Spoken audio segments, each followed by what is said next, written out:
I'm going to tell you a secret story about millions of people who are completely unprotected in today's world.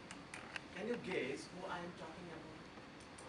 I'm talking about climate-induced migrants.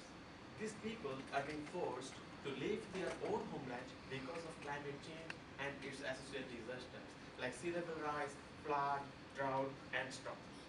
You will be surprised to hear that there are more than 265 million environmental migrants around the world today, which is more than 3 times the number of people affected by conflict and violence.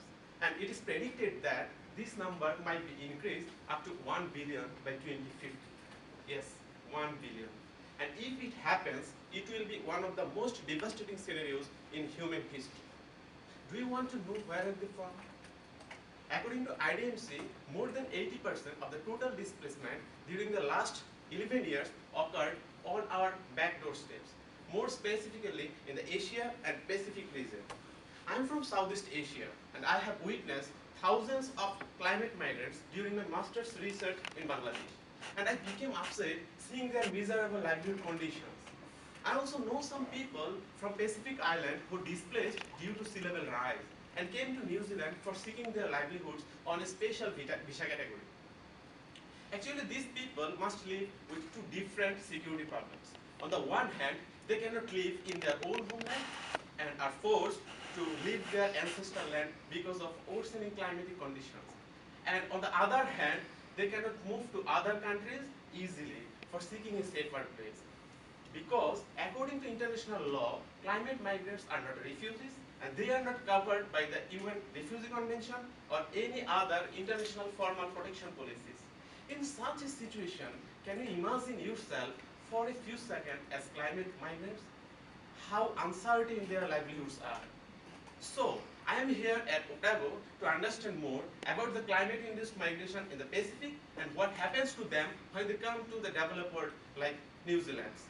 Using a mixed method approach, I will try to find out the livelihood conditions of climate-induced migrants in their new location and also investigate the perspective of the host communities in New Zealand. Finally, my research will contribute to develop a sustainable livelihood framework for climate migrants and a long-term migration policies in New Zealand in order to look after such unprotected climate migrants. Thank you.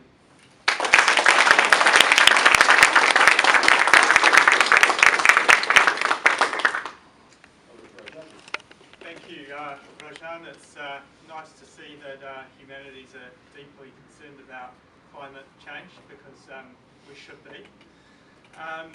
And you know, you got that across really well. Again, using your personal experience, getting the audience to imagine themselves in the situation of a climate change migrant.